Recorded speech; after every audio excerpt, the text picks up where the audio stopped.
Adam Bennett had long grown accustomed to life pressing him into a corner, a single father, drowning in debt that seemed to grow faster than he could repay, a job that barely covered the bills.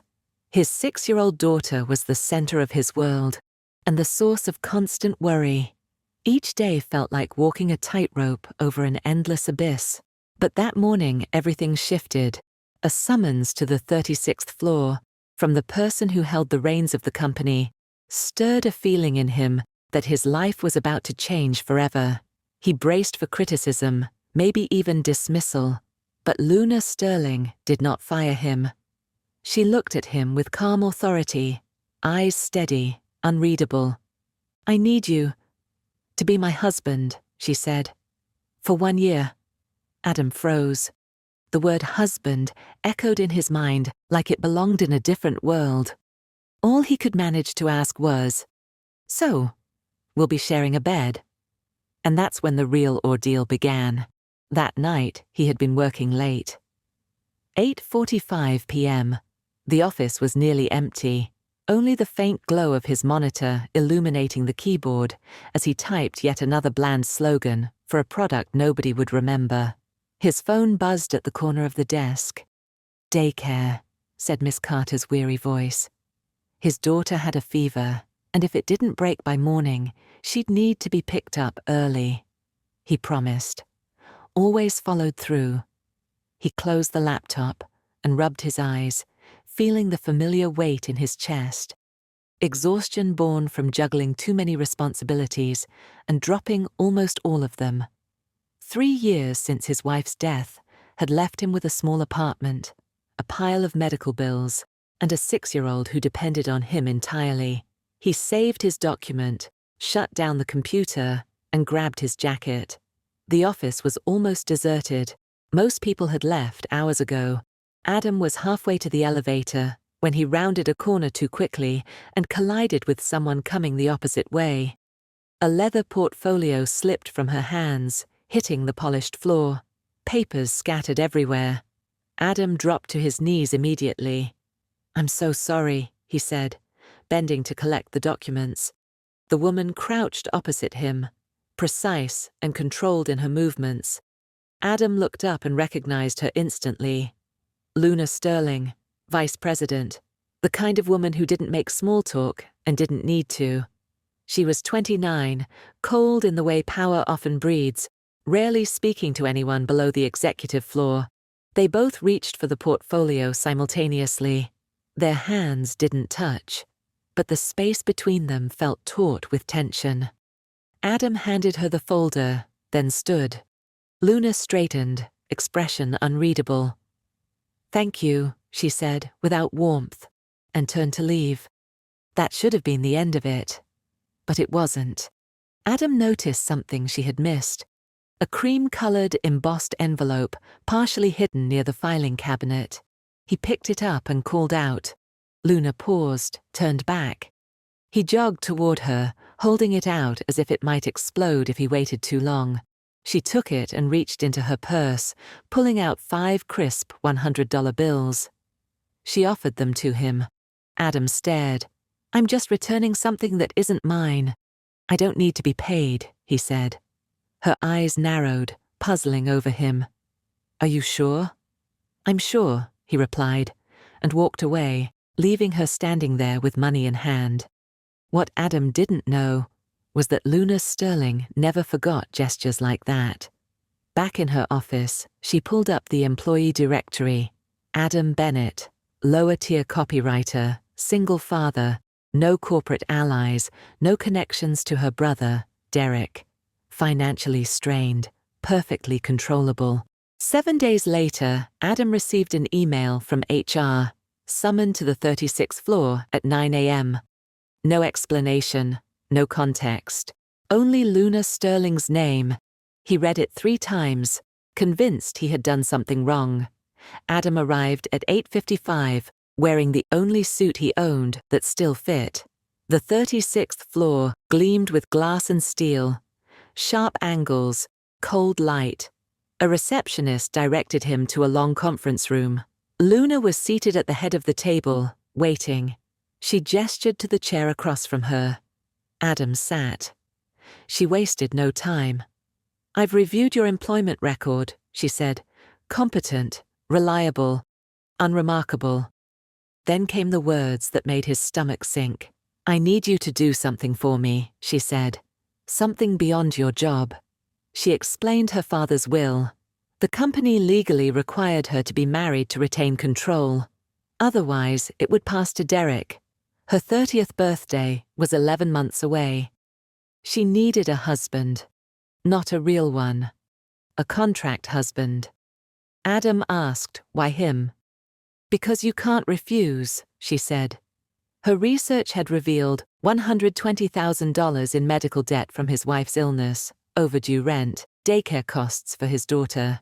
She could erase all of that, double his salary, provide health insurance, even an education fund. All he had to do was play the role. "And the bed?" he asked, voice catching. "Only when necessary," she said. He requested 24 hours to think. She agreed, handed him a folder detailing legal terms, and walked him to the door. That night, Adam sat by his daughter's bed, watching her sleep. Small for her age, soft breaths, trusting him entirely. He weighed his options. Cramped apartment, constant worry, or Luna's offer. Security, stability, a future where he didn't lie awake calculating numbers he couldn't reach.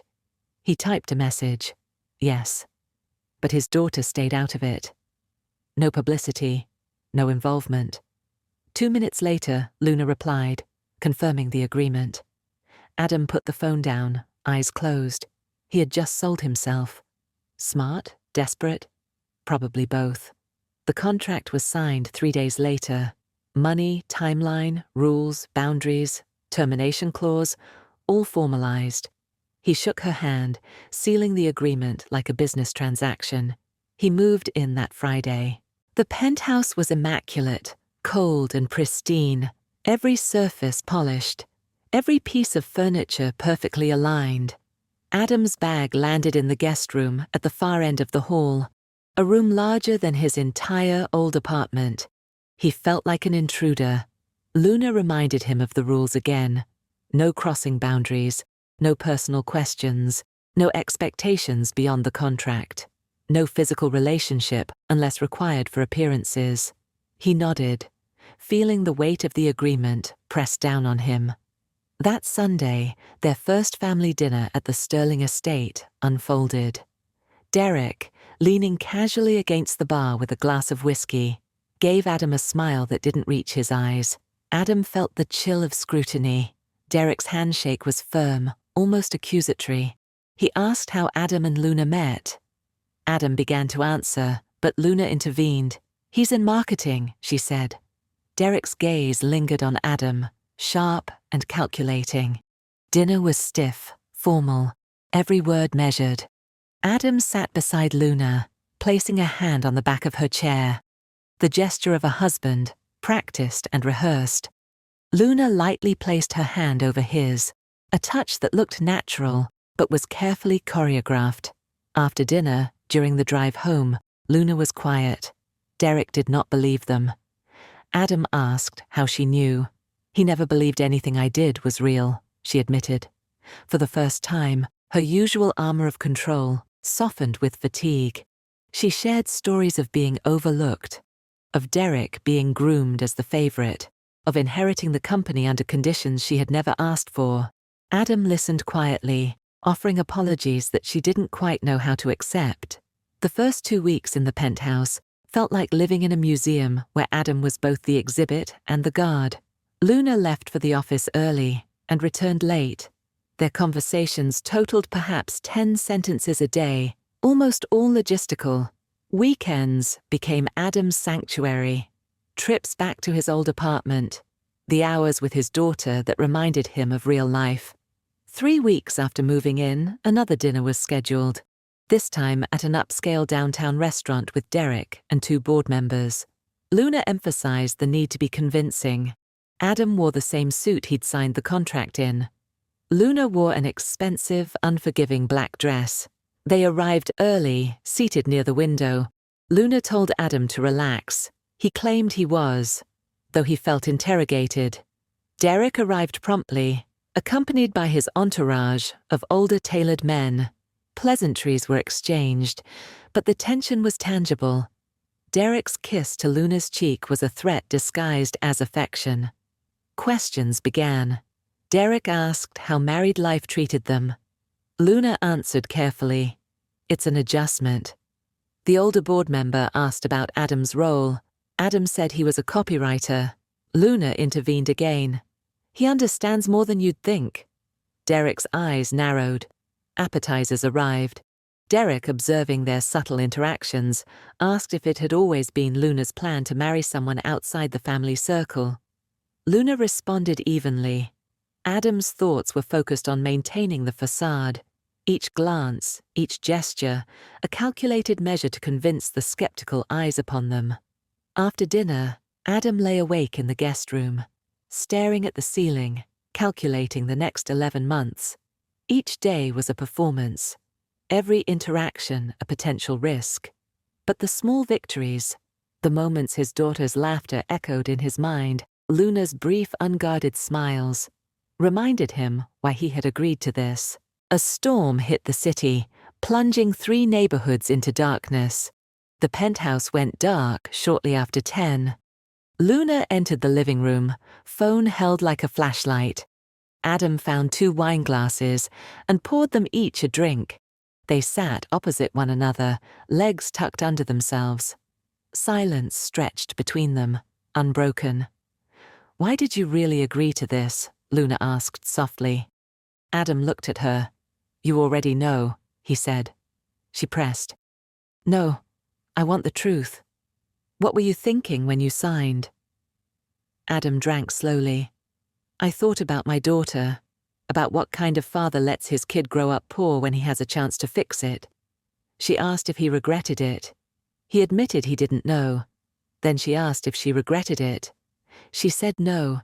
She would do whatever it took to keep Derek from winning. Adam realized he had entered the arrangement with eyes open, understanding the trade-offs. The storm passed 2 hours later. Lights flickered back to life. They blinked against the sudden brightness. Luna shared stories of her childhood, of invisibility and expectations, and Adam told her about his wife and the final 6 months of her life in the hospital. They spoke until exhaustion overtook them, each conversation peeling back layers that the contract had never touched. In those hours, Adam glimpsed the humanity beneath Luna Sterling's poised exterior, a woman bound by power, yet capable of care, of longing, of connection. 2 weeks later, Luna suggested they have wedding photos taken. Adam raised an eyebrow, but followed her to a downtown studio. She insisted. The family needed evidence of their marriage for appearances. The photographer guided them, instructing subtle gestures. Stand closer. Look at each other. Smile naturally. They held hands. Luna rested her head on Adam's shoulder. He put his arm around her waist at her whispered insistence. For a fleeting moment, it felt real, not performed. Adam glimpsed vulnerability and fear in her eyes, the same emotions he carried when thinking of the months ahead. The camera clicked, and Luna immediately stepped back, the brief illusion shattered like glass. The drive home was silent. Back at the penthouse, she went straight to her office. Adam sat on the couch, staring at the ceiling, realizing the lines they had drawn between them were blurrier than he expected. A month passed. Then came an email from Derek, addressed to the board, but clearly meant for Luna. It questioned her recent decisions, framed in corporate jargon, but Adam and Luna understood it. Derek was planning a coup. Luna called Adam into her office, explaining Derek would try to prove their marriage was fake, dig into Adam's past, and expose the contract. They needed to be more convincing, act like a real couple, not just at dinners or photos, but continuously. The next day, Derek requested a private meeting with Adam. Adam agreed, instincts warning of a trap. Before he left, Luna told him to record everything. Derek might attempt to bribe or threaten him. Adam nodded and went. The coffee shop was quiet, a small corner booth chosen deliberately. Derek arrived first, smiling in a way that felt sharp and calculated. "I appreciate you coming," Derek said. "Let's be direct. I know Luna hired you. I know about your debts and the contract. I don't blame you for taking the deal, but this won't end well. When Luna falls, you'll fall too." He leaned forward. "I'm offering a way out. Walk away now. Keep the money. Disappear. No one will ever know. Safe play, smart play. Think about it." Then he left. Adam sat, thoughts spinning. His daughter, his life, the security he could have taken, and the person who fought beside him, alone, risking everything. He called Luna, explained the meeting and Derek's offer, and told her he wouldn't leave. Silence hung over the line. Finally, she asked why. "Because Derek is wrong. We're not falling. We'll survive it together," Adam said. Her voice, quieter than he had ever heard, expressed gratitude. Adam told her she didn't need to thank him. He had made his choice. Derek acted faster than Adam expected. Within a week, Luna received notification of an emergency board meeting. Agenda vague. Review of executive leadership and corporate governance. Adam knew exactly what it meant. Derek believed he had leverage. Luna insisted Adam attend. He asked why. "If Derek burns us both, I want to be there," he replied. The night before, sleep eluded him. At 3 a.m., he walked to the kitchen, poured water, and stared at the city lights. Luna appeared. Loose hair, oversized sweater, sweatpants. She looked human, stripped of executive armor. "Are you okay?" she asked. "I'm fine," Adam lied. "You're a terrible liar," she said. "Are you scared?" "Yes," she admitted. Her entire life had been spent proving she was good enough. Tomorrow, Derek would attempt to brand her a fraud. "He isn't," Adam said. "It doesn't matter what's true, only what they believe," she replied. "What will you do?" Adam asked. "I'll tell the truth," she said. "Our marriage was a contract. I paid him. I did what I had to, because the will is outdated and controlling. I've grown this company, outperformed Derek. That's the proof." Adam asked if she thought it would work. "No," she said, "but it's the only move left." He stood beside her. "You're not doing this alone." For the first time, her mask slipped. "Why are you still here? Why didn't you take the money?" "Maybe because I'm tired of running," he said. "Maybe because I've watched my wife die for 3 years and felt powerless. This feels like fighting for something." "You'll lose," she warned. "Maybe, but at least we'll lose standing up." She smiled faintly. "Brave or stupid?" "Both," he admitted. The boardroom on the 40th floor was all glass and leather. Adam sat beside Luna, facing Derek and the 7 board members. Derek, at the head of the table, radiated calm and confidence. A man who believed he had already won. The meeting began with pleasantries. The chair, Gregory, thanked them for attending on short notice. Derek outlined his concerns: Luna's leadership, her personal life, and the supposed fraud of the marriage. He presented evidence: contract, payments, timeline, asserting manipulation and questioning her integrity. All eyes turned to Luna. She sat, hands folded. Then she stood. "Yes," she said. "I entered a contract. I paid him. But the real problem isn't that. It's the outdated will that treated marriage as a qualification for leadership. I've spent years increasing revenue, expanding markets, and growing this company. If Derek had been in charge, none of this would have happened.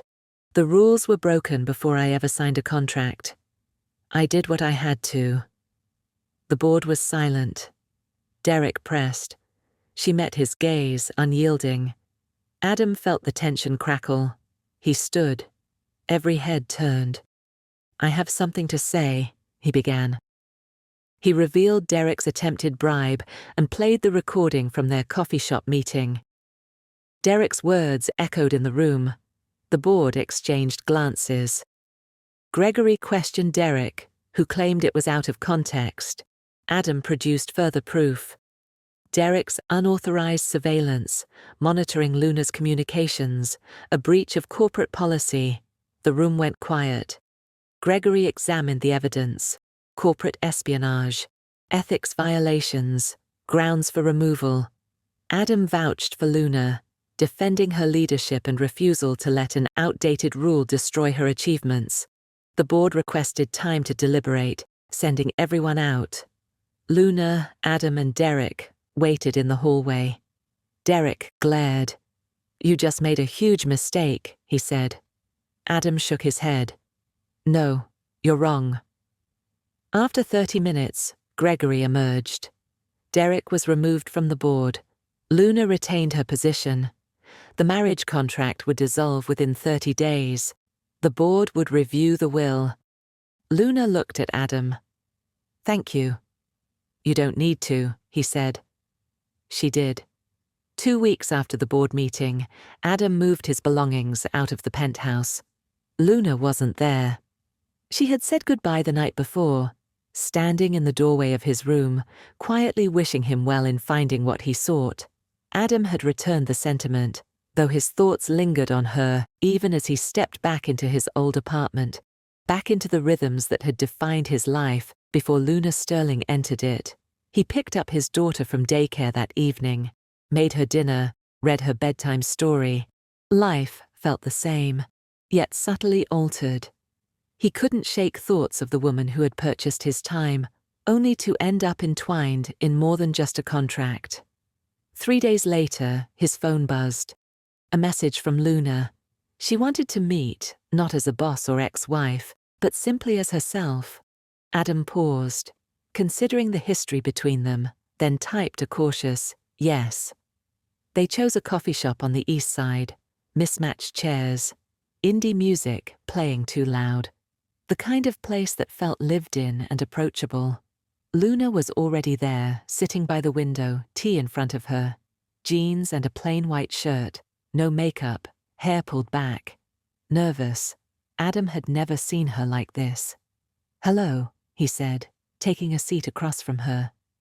"Hello," she replied, voice soft, tentative. "I've been thinking about the past months," she began. "About everything that happened, about how it ended. I spent so long pretending, trying to be someone I wasn't. I forgot what it felt like, to be honest." Adam nodded, listening intently. "I want to try honesty now," she continued. "No contract, no performance, just us, figuring out if there's something real beneath everything we endured together." Adam considered her words. The woman before him, stripped of armor, facade, expectations, seemed almost fragile in her honesty. He realized he wanted the same. "Yes," he said, "I want to try." Her smile softened, real, genuine. Gone was the cold, controlled executive demeanor. "Good," she said. Then she leaned back slightly, eyes teasing. "So, are we sharing a bed?" Adam chuckled, a mix of amusement and relief. "Maybe. Not tonight." "Fair," she said, laughter bubbling beneath her composed exterior. For the first time since their meeting, neither of them was pretending. They lingered over coffee, speaking of trivialities, sharing stories without strategy or calculation. The past, contract, debts, and boardrooms were momentarily irrelevant. Over the following weeks, Adam began integrating more of his real life into Luna's world, carefully choosing the moments to maintain appearances while preserving his daughter's normalcy. Weekends in the park became frequent. Luna surprised him one Saturday by asking to join, curious to witness the life he lived outside the pristine walls of the penthouse. Adam hesitated but agreed. At the playground, he pushed his daughter on the swings, while Luna observed from the edge of the park, dressed casually, relaxed. The little girl noticed her first. "Who's that lady?" she asked. Adam hesitated. A friend, he said. Luna crouched to meet the girl's gaze. Hello, she said gently. Is she your girlfriend? The child asked. Adam opened his mouth to answer, but no words came.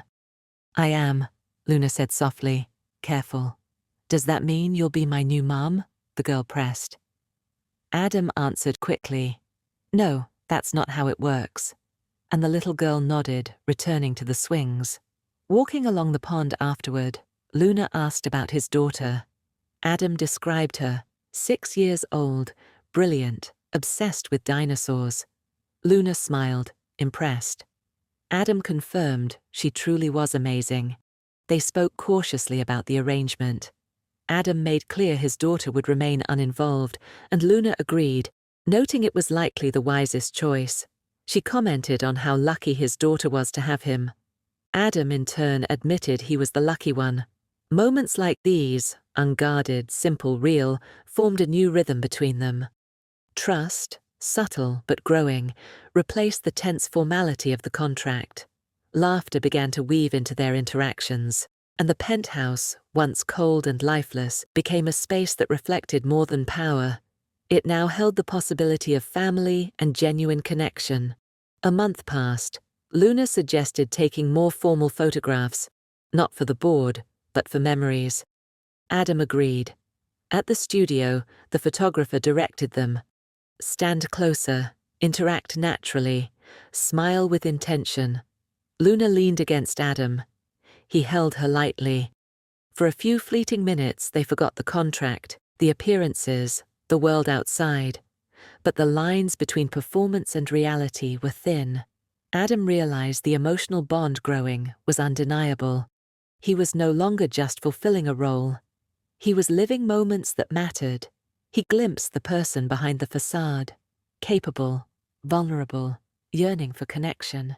And he knew Luna was seeing him, not as an employee or a contractual partner, but as the man who had chosen to fight alongside her. On the drive home, silence lingered between them, a comfortable pause. Neither spoke, yet the air vibrated with unspoken understanding. They were no longer just participants in a performance. They were co-architects of a fragile, evolving trust. The following weeks were a delicate balance of appearances and private moments.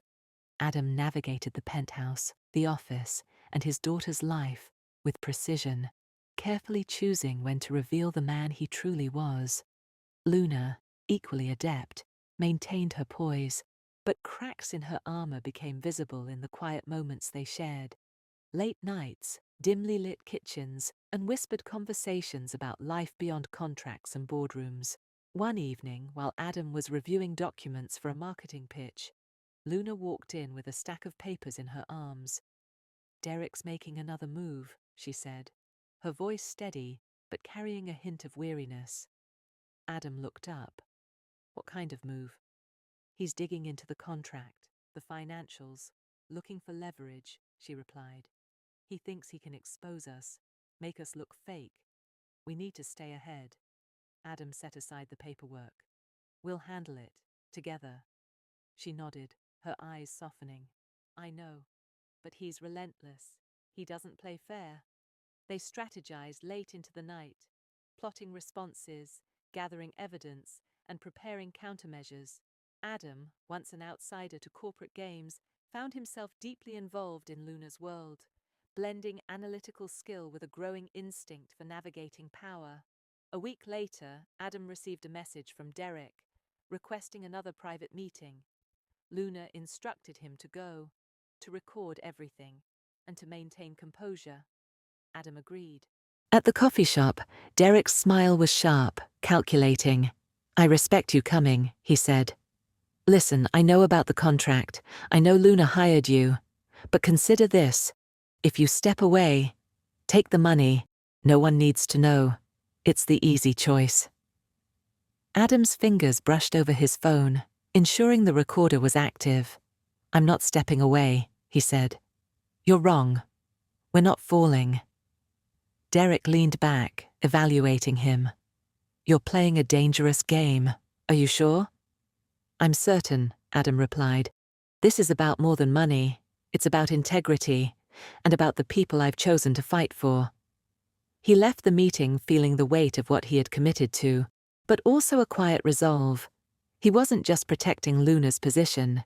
He was standing up for what he believed was right. Back at the penthouse, Adam and Luna held a strategy session.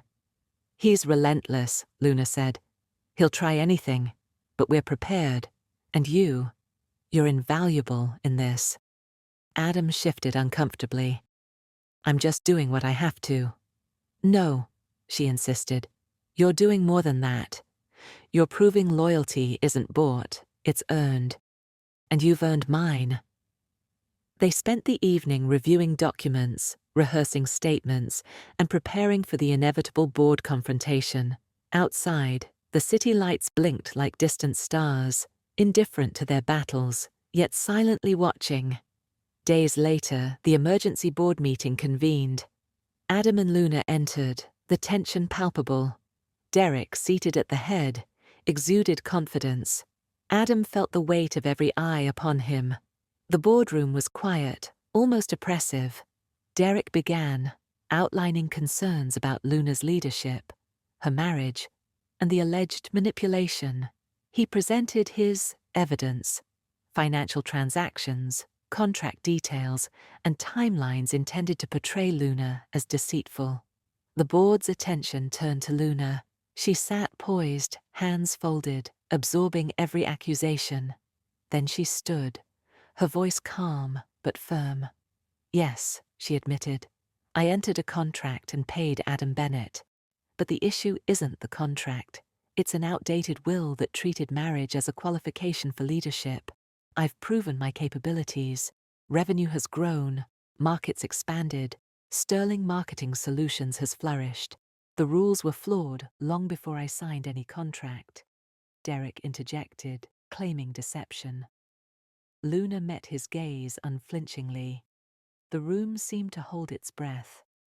Adam then stood. "I have something to add," he said.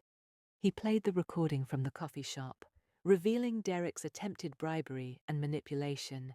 He presented evidence of Derek's unauthorized surveillance, violations of policy, and breaches of fiduciary duty. The room went silent. Board members exchanged looks. Gregory, the chair, assessed the situation, recognizing corporate espionage and ethical violations. Derek's smirk faltered. Adam spoke for Luna, emphasizing her dedication, hard work, and the injustice of the outdated rules. "If anyone deserves to lead, it's her," he said. "Punish the system that forced her into this, not the person who overcame it." The board asked everyone except the members to leave. Luna, Adam, and Derek stood in the hallway. Derek glared. "You've made a grave mistake," he said. Adam shook his head. "No, you're wrong." 30 minutes later, Gregory emerged with the decision. Derek was removed for ethical violations. Luna retained her position. The contract would dissolve in 30 days. The will's marriage clause would be reviewed legally. Luna turned to Adam. "Thank you," she said. "You don't need to," he replied. She smiled softly. "I do." With Derek removed from the board and the contract's dissolution pending, the penthouse atmosphere changed. No longer a battlefield, it slowly became a home. Sterile, yes, but familiar and inhabited with the subtle rhythms of shared life. Adam and Luna began to navigate this new phase cautiously, aware that the line between performance and reality was thinning, yet unwilling to acknowledge it openly. Weekends became sacred. Adam continued taking his daughter to the park, and Luna sometimes accompanied them. She had grown quieter in these moments, shedding her executive armor and revealing a side few had seen: curiosity, warmth, and a tentative desire to belong somewhere outside of the corporate world. She would watch Adam's daughter swing, laugh, and chase pigeons, occasionally kneeling to interact. Her presence careful, almost experimental. "You seem happy here," she said one morning, brushing hair behind her ear, as Adam pushed his daughter on the swings. "I am," Adam admitted. It's the only part of life that feels real these days. Luna nodded thoughtfully. I can see that. She's remarkable. Like you said, she's lucky to have you. Adam smiled faintly. No, I'm the lucky one. The penthouse evenings became moments of quiet connection. They would sit on opposite ends of the couch, sharing coffee, exchanging small talk, sometimes falling into silence. Words felt unnecessary. The presence was enough. Luna revealed details of her childhood, growing up invisible, fighting for acknowledgement, the pressure of expectations, while Adam shared fragments of his past, the grief of losing his wife, the struggles of raising a child alone, and the exhaustion that came with constant financial and emotional juggling. Each conversation chipped away at the performative nature of their arrangement. What began as a business partnership slowly became companionship, built not on convenience or survival, but on recognition and mutual understanding.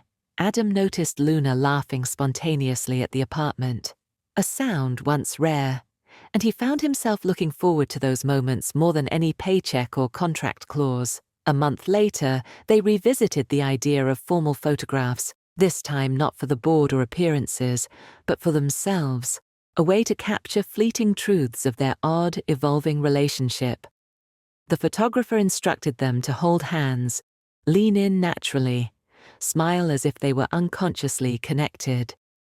For a few moments, Adam allowed himself to forget the contract, the rules, and the dangers outside the studio walls. Luna leaned against him, resting her head lightly on his shoulder. The contact felt intimate, unforced.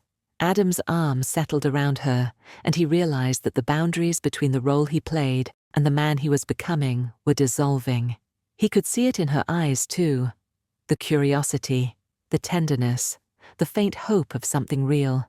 Evenings after photo shoots became quieter, reflective. Adam sometimes lingered in the kitchen while Luna worked late in her office, just watching her. The distance was not cold anymore. It was comfortable, familiar, charged with unspoken understanding. He recognized a mutual acknowledgement. They were no longer merely pretending for Derek, the board, or even themselves. Their partnership had evolved into something deeper, fragile yet undeniable. The blending of worlds continued. Adam's daughter grew accustomed to Luna's presence, and Luna, in turn, seemed to accept the rhythms of child-rearing. The small chaos of toys and bedtime stories, the genuine laughter of a 6-year-old that could pierce even the most constructed facades. There were no contracts in the park, no rules in the kitchen, only shared life. At night, they would sit by the window, looking out at the city below, quiet companions in a skyscraper of steel and glass.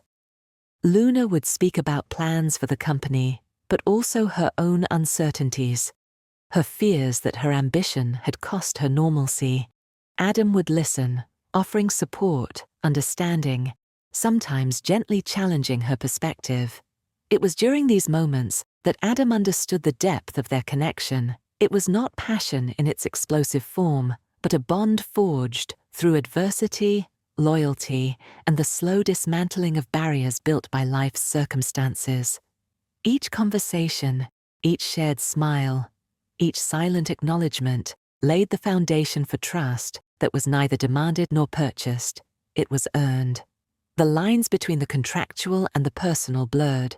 Adam caught himself reaching for Luna's hand without thinking, offering comfort without prompting, and Luna, in turn, allowed herself to linger near him longer than necessary, her glances softer, her smiles genuine.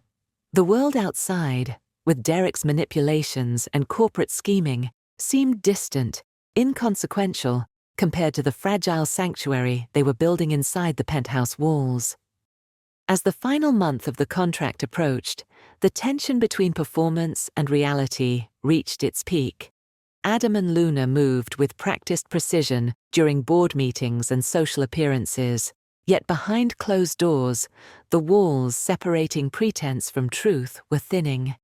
Every glance, every gesture carried weight, They were learning to navigate the blurred line between obligation and desire, aware that the end of the contract would demand a reckoning. One evening, Adam sat in the guest room, reviewing a presentation. Luna entered, her expression tired but determined. "Derek's still stirring things up," she said, placing a folder on the table. "He's trying to find anything that could challenge my authority before the contract ends." Adam sighed, running a hand through his hair. "We've covered everything. We know his patterns. He won't succeed." "I know," she admitted, "but it's exhausting, having to constantly be on guard, to perform, even when we're alone." Adam looked up, his gaze softening. "We've survived this long. We can handle whatever comes next." Luna leaned against the doorframe, her voice quieter. "Do you ever think about what happens after, when it's over?" Adam paused, considering the question. "I don't know," he confessed. "I just know I don't want to lose what we've found here."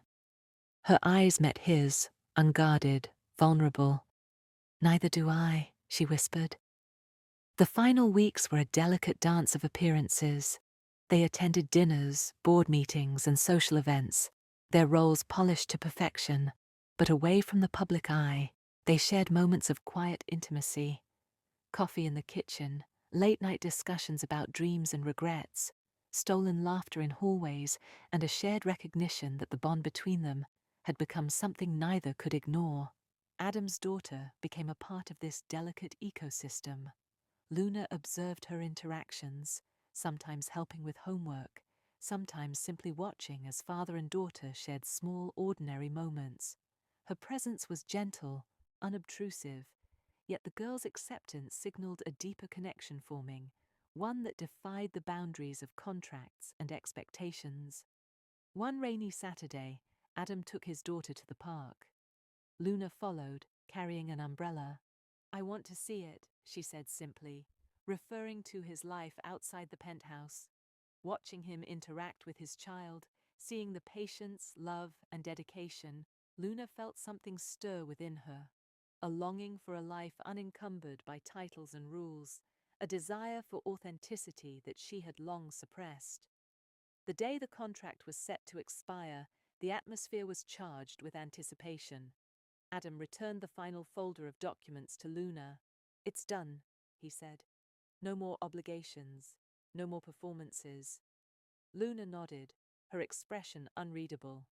"It's over," she confirmed. They stood in silence for a long moment, the weight of the past 12 months pressing down. Then Luna spoke, her voice soft, almost hesitant. "I don't know what happens next. I don't know if this, us, can continue without the contract." Adam stepped closer. "We don't need a contract," he said. "We've built something real, something neither of us can ignore anymore." She searched his eyes, seeing sincerity, loyalty, and a quiet determination. "Are you sure?" she asked. "Yes," he replied. "I've never been more certain about anything in my life." A fragile smile appeared on her face, the tension in her shoulders easing. Then, "Let's see where this goes," she said. They spent the evening in quiet companionship, the city lights casting reflections across the penthouse windows. No formalities, no obligations, just two people who had navigated adversity together, discovering a connection that had grown beyond expectation. In the weeks that followed, the line between their professional and personal lives blurred entirely. The penthouse became home, laughter became routine, and trust deepened. They were no longer merely participants in a performance. They were partners in life, navigating the challenges of love, family, and ambition side by side. Adam's daughter thrived in this environment, her laughter filling the spaces that had once been cold and sterile. Luna's presence brought stability and care, but also a sense of wonder and possibility. And Adam, once defined by loss and obligation, found himself embracing a future filled with hope, partnership, and the quiet, enduring power of loyalty. The final days of the contract arrived with a strange mix of relief and uncertainty. Adam and Luna moved through the penthouse with ease, no longer bound by rules or rehearsed gestures. Their interactions had grown natural, infused with a quiet intimacy that neither had anticipated at the beginning of the arrangement. On the last evening, Adam returned the keys to the guest room, a symbolic gesture of independence. "It's yours now," he said, his voice calm but heavy with emotion. Luna nodded, her gaze lingering on him. "We've come a long way," she said. "Not just through the contract, but everything else. I didn't expect it to end like this. With us." Adam smiled softly. "Neither did I. But I wouldn't change a thing. We survived it together. And now, we get to decide what comes next." Her hand brushed his, tentative at first, then lingering. "I want this to be real," she admitted. "All of it. No more performances, no more pretending." Adam took a step closer, his eyes meeting hers with steady resolve. "It already is. And I'm not walking away. Not now, not ever." The days that followed were gentle, almost ordinary, a stark contrast to the whirlwind of the previous year. Adam continued his weekend routine with his daughter, and Luna joined when she could, becoming a quiet but steady presence. Together, they explored parks, museums, and the small joys of life outside boardrooms and contracts. Luna discovered the simple pleasure of being part of a family, reading bedtime stories, baking cookies, and sharing laughter over spilled milk and playful messes. Adam's daughter, initially cautious, grew to trust Luna, sensing the authenticity in her actions and the sincerity in her care. Evenings in the penthouse became their sanctuary. They cooked meals together, shared long conversations about dreams, fears, and past regrets, and occasionally sat in silence, appreciating the rare comfort of mutual understanding. The apartment, once cold and intimidating, now felt like home, filled with warmth, laughter, and the unspoken bond that had grown between them. One weekend, Adam suggested a picnic in the park. Luna agreed, dressed casually in jeans and a soft sweater, her hair loose around her shoulders. They watched his daughter chase pigeons and swing higher and higher, her laughter echoing through the open space. Luna sat beside Adam, sipping coffee, observing the life he had built. "She's incredible," Luna said softly, her eyes following the girl's movements. Adam nodded. "She's the best part of my life. And I'm glad you're here." She smiled, a real unguarded smile that reached her eyes. "Me too," she admitted. "I didn't know I could feel this way." He took her hand gently. "Feel this way about what?" Her gaze met his, steady, and for the first time, she allowed herself to be fully vulnerable. "About us. About everything we've been through. About what we've built." Adam squeezed her hand. "Then let's keep building," he said. Weeks later, they celebrated the dissolution of the contract officially. No fanfare, no public announcement, only a quiet acknowledgement of the year that had changed everything. Adam and Luna now faced the future together, not bound by obligation, but by choice, trust, and a love forged in adversity. Adam's daughter sat between them, giggling at a story Luna read aloud. The warmth in the room was tangible, a stark contrast to the sterile halls of the penthouse from a year ago. It was ordinary, imperfect, and completely real. At night, after tucking in his daughter, Adam and Luna would sit by the window, the city lights stretching endlessly before them. They talked about the future, plans, and simple joys. Occasionally, they would sit in silence, letting the comfort of shared presence speak louder than words. One evening, Luna turned to Adam and smiled. "So, are we sharing a bed?" she asked. The question playful, but loaded with meaning. Adam laughed softly. "Maybe, but not tonight," he replied, his voice warm, steady. She chuckled. "Fair enough," she said, leaning her head on his shoulder. They watched the city together, two people who had crossed lines, faced challenges and discovered something neither expected. The contracts, the boardrooms, and the battles were behind them. What lay ahead was theirs to shape, imperfect, real, and undeniably theirs. In that moment, Adam realized that victory wasn't about contracts, money, or power. It was about loyalty, trust, and the courage to stand beside someone when it mattered most. Luna realized it too, that love, when earned and chosen freely, could grow even in the unlikeliest of circumstances. And so, they sat there side by side, beginning a new chapter, one built on trust, shared history, and the quiet understanding that they had survived the storm together.